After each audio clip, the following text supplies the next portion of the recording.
Bismillahirrahmanirrahim. Assalamualaikum warahmatullahi wabarakatuh. Alhamdulillahirabbil alamin. Alhamdulillahilladzi anzala sakinata fi qulubil mu'minin liyazdadu imana ma'a imanihim. Segala pujiannya kepada Allah yang semakin hari membawa kita semakin dekat menuju hari raya kita ya. Semoga Allah sampaikan usia kita bisa berhari raya, dan yang paling penting setiap ibadah kita di bulan Ramadan ini diterima. Amin ya rabbal alamin. Dan salawat salam semoga selalu tercurah pada junjungan kita baginda Rasulullah Muhammad sallallahu alaihi wasallam beserta para sahabat dan keluarganya. Teman-teman, gue pengen lurusin ya, suka ada sebutan bahwa kalau misalkan hari Idul Fitri itu adalah kembali fitrah.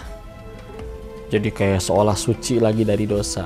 Kita lihat dulu dari sudut pandang bahasa ya, karena ulama itu kalau ngejelasin sesuatu biasa dari sudut pandang lugawi bahasanya, lalu dari sudut pandang maknawi ya, secara istilahnya seperti apa. Nih kalau kutipin dari, kita lihat dari kamus ya, Al-Mu'jam Al-Wasit, itu artinya secara bahasa suatu perkara penting atau sakit yang berulang, dan juga bisa juga artinya adalah sesuatu yang dirindukan dan semacamnya. Juga berarti setiap hari yang terdapat perayaan di dalamnya, itu jadi hari raya ya. Dan kata fitr situ, Idul Fitri, itu berasal dari kata aftoro, yang artinya di sini disebutkan memutuskan puasa karena melakukan pembatalnya.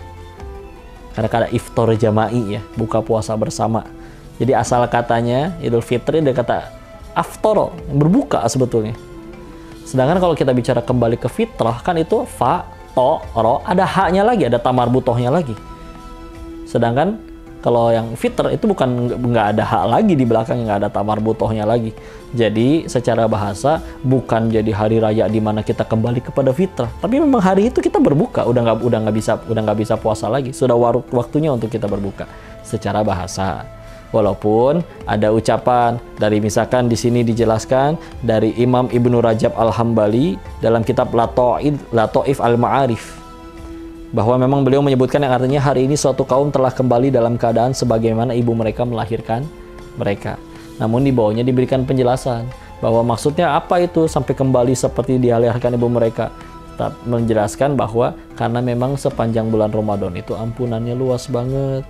Jadi kalau ibadahnya benar, tobatnya benar, maka di hari raya juga merayakan alhamdulillah aku telah kembali diampuni karena tobatnya. Bukan berarti secara bahasa hari Idul Fitri kembali ke fitrah. Apalagi kadang yang berkata alhamdulillah ya hari ini kembali fitrah, padahal ya taraweh bolong-bolong, puasanya juga kadang gimana, buka puasa atau mengabuburitnya juga sama pasangan yang tidak halal sambil pacaran ya, sholat bolong-bolong. Ya nggak bisa gitu juga ya. Ini mah penjelasan aja secara bahasa, meluruskan. Tapi memang kalau bicaranya di bulan Ramadan, ya betul ampunannya luas banget. Bahkan ada kisah luar biasa ya dari Tolha bin Ubaidillah yang pernah mengenal ada dua orang sahabat yang masuk ke dalam Islam. Masuk Islamnya barengan, amalannya pun sama, sholatnya sama, berjuang dalam Islamnya sama. Dua orang sahabat ini nih yang baru masuk Islam.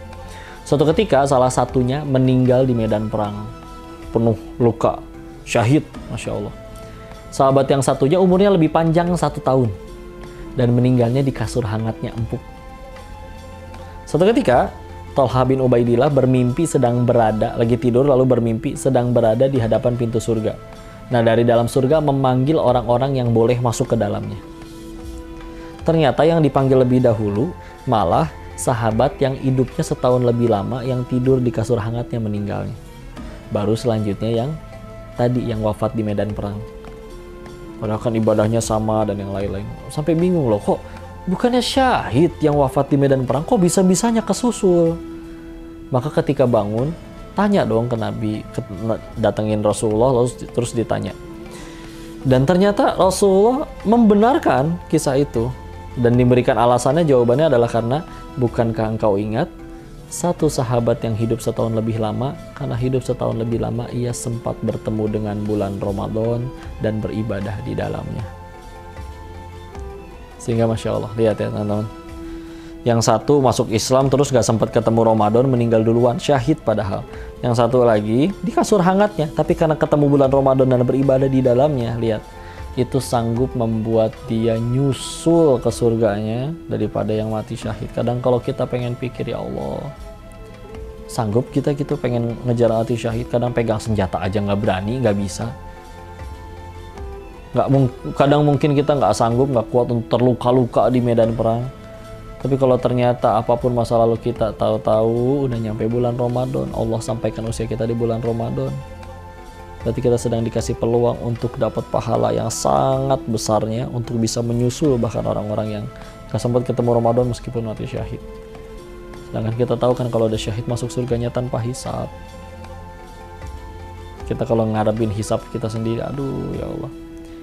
Harta ditanya dapat dari mana, dipakainya untuk apa, kudu dua-duanya lolos. Setiap perbuatan ditanya, sampai Umar bin Khattab radhiyallahu anhu pernah ngambil ranting, diajak ngobrol rantingnya, enak ya jadi kamu wahai ranting. Yang ada di situ nanya dong, kenapa enak Amirul Mukminin jadi ranting? Iya, ranting ini tidak akan ditanya oleh Allah tentang perbuatannya, sedangkan aku Umar setiap perbuatanku harus dipertanggungjawabkan di hadapan Allah.